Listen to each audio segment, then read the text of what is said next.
উদ্দীপনা গোটা রাজ্য জুড়ে, গোটা দেশ জুড়ে সিএ লাগু হওয়ার পর মানুষ আনন্দে মেতেছেন, মানুষ উৎসবে মেতেছেন। কিন্তু রাজনৈতিক নেতৃত্ব কি বলছেন প্রথমেই শুনবো। বিজেপি সাংসদ, বিজেপি নেতা দিলীপ ঘোষ এবং শান্তনু ঠাকুর কেন্দ্রীয় প্রতিমন্ত্রী কি বলছেন।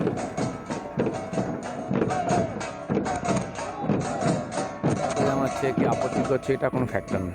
ফ্যাক্টর হচ্ছে নরেন্দ্র মোদী বলেছিলেন আমরা ক্ষমতায় এলে সিএ করে দেবো, আর এসেই প্রথমেই সেটা উনি পাস করেছিলেন আইন। কিন্তু সেটা ইমপ্লিমেন্ট করার জন্য যে রুলের প্রয়োজন সেটা করতে সময় লেগেছে বিভিন্ন কারণে, তার মধ্যে করোনা একটা, আর বাকি কাজ করেছেন। কিন্তু এই কালখণ্ডের মধ্যে উনি সে কাজটাও পুরো করে দিয়েছেন। সেজন্য অনেক লোককে ভড়কানো হচ্ছিল হবে না, যারা বলছে করতে দেবো না তারা বলছে কই করলো। এখন সব কিছুর জবাব হয়ে গেছে। আমরা এই কোটি কোটি উদ্বাস্তু পরিবার যারা একটা হীনমন্যতায় ভুগছিলেন, নিজের দেশে পরদেশী হয়েছিলেন, তাদেরকে সম্মানী নাগরিকত্ব দিয়েছি, আমরা কমিটমেন্ট পুরো করেছি। সেজন্য মোদিজিকে ধন্যবাদ। আজ উদ্বাস্তু সমাজের কাছে ভারতবর্ষের ইতিহাসে একটি নতুন স্বাধীনতা দিবস বলে আমি মনে করি। কারণ দীর্ঘ ৭৫ বছরের লড়াই এবং সেই লড়াইয়ে ৩ পুরুষ পরে গিয়ে আজকে তারা প্রকৃত স্বাধীনতা পেয়েছে। এই উদ্বাস্তু সম্প্রদায়ের মানুষরা যারা পাসপোর্ট করতে যেত, তাদের কাছে ৭১ সালের আগের দলিল চাওয়া হতো, DIB inquiry, passport inquiry act. সেটা আজকে সমাপ্ত হয়েছে। আজকে জিআরপির মাধ্যমে বিভিন্নভাবে তারা বাংলাদেশি, পাকিস্তানি বলে তারা হ্যারাসমেন্ট হয়েছে। শুনলাম কি বলছেন দিলীপ ঘোষ, শান্তনু ঠাকুর। শান্তনু ঠাকুর বলছেন যে এইবার প্রকৃতপক্ষে উদ্বাস্তুরা তারা স্বাধীনতা পেলেন। কিন্তু কংগ্রেসের তরফ থেকে কি বলা হচ্ছে, কি বলছেন প্রদেশ কংগ্রেস সভাপতি অধীর রঞ্জন চৌধুরী, শুনবো। এখানকার কোনো লোক তো নাগরিকত্ব হারাচ্ছে না। এখানে না হিন্দু না মুসলমান কারণ নাগরিকত্ব হারানোর কত প্রশ্ন নেই। বাকি যদি কোথাও কোনো ত্রুটি বিচ্যুতি থেকে থাকে, কারও যদি থেকে থাকে, বলে দিবে কি কি শর্ত পূরণ করতে হবে, সেটা আমরা জানলে আমরাই করে দেব।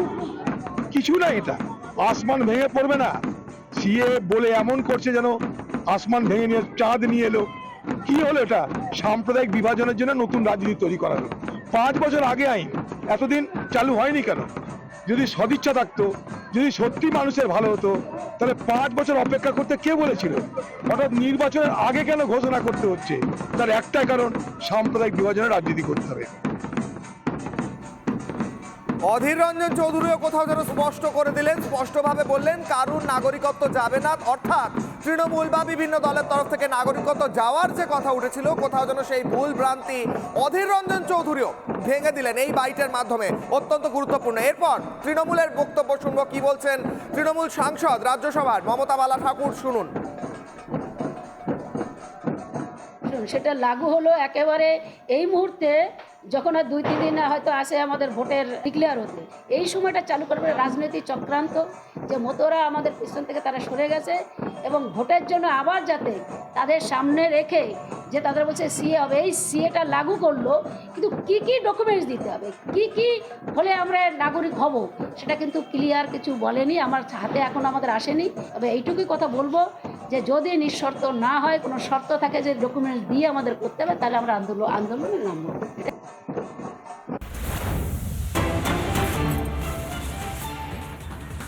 দেশ জুড়ে লাগু সিএ, সংশোধিত নাগরিকত্ব আইনের বিরোধিতা মমতা বন্দ্যোপাধ্যায়। সিএ নিয়ে নবান্নে জরুরি বৈঠক। নাগরিকত্ব বাতিল হলে চুপ থাকবো না, সিএ নামে ডিটেনশন ক্যাম্পে পাঠানো মানবো না, এমনটাই বলছেন মমতা বন্দ্যোপাধ্যায়। কি বলছেন তিনি, শুনুন।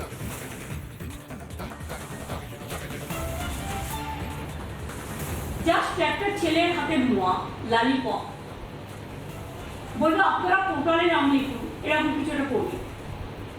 তা পোর্টালে তো সব ধরনের লোকরাই নাম লেখাবে, কিন্তু সেই নাম আদৌ কার্যকরী হয়।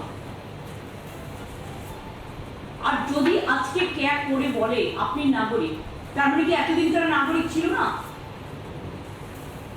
সেই জন্যই কি মতুয়া ভাই বোনদের এবং নমশূদ্রদের আধার কার্ড বাতিল করার চক্রান্ত হয়েছিল? কেন তাদের আধার কার্ড বাতিল করা হচ্ছিল? তার মানে নতুন কিছু করবে, পুরনোটার কোনো গুরুত্ব থাকবে না। একমাত্র ক্যাব বৈধ যদি হয়, তাহলে এতদিন ধরে মানুষ যে সুযোগ পেয়ে আসছিল, তাদের ভোটেই তো প্রধানমন্ত্রী নির্বাচিত হয়েছে, তাদের ভোটেই তো চিফ মিনিস্টার নির্বাচিত হয়েছে। যদি ক্যাব দেখিয়ে এনআরসি নিয়ে এসে কারো যারা এখানকার নাগরিক তাদের নাগরিকত্ব ক্যান্সেল করা হয়, তাহলে কিন্তু আমরা কেউ চুপ থাকবো না, আমরা স্ট্রংলি এটা প্রতিবাদ করব। আমরা আগে জানিয়ে গেলাম। 2 হচ্ছে নো এনআরসি, এনআরসি তো আমরা মানতেই পারি না। আর ক্যাব নাম করেও কাউকে ডিটেনশন ক্যাম্পে রেখে দেবে, এই চালাকিও আমরা করতে দেবো না। ভোট আজকে আছে, কাল ফুরিয়ে যাবে, আর দুদিনে কেউ নাগরিকত্ব পাবেও না। এটা লোক দেখানো, জাস্ট প্রতারণা মানুষের সাথে, ছলনা। এতে যদি কেউ খুশি হয় আমি খুশি হব, কিন্তু এতে যদি কেউ দুঃখী হয় আমি দুঃখ পাবো। কাজে আমি অপেক্ষা করছি টোটাল আইনটা দেখবার জন্য। এবং আমি এখনো মনে করি আমাদের এখানে যারা আছেন সারা ভারতবর্ষে, যারা ভারতবর্ষে বসবাস করেন, বাংলায় বসবাস করেন, তারা প্রত্যেকে নাগরিক। বিজেপির তরফ থেকেও প্রশ্ন উঠছে এবং অনেকেই প্রশ্ন করছেন কেন নাগরিকত্ব দেওয়ার বিরুদ্ধে মমতা? রাজ্যের বিভিন্ন প্রান্তে মানুষের উচ্ছ্বাস কি দেখতে পান না মমতা? শরণার্থীরা নাগরিকত্ব পেলে কেন আপত্তি মমতার? প্রশ্ন উঠছে। কি বলছেন বিজেপির নেতা এবং সাংসদ দিলীপ ঘোষ? শুনুন।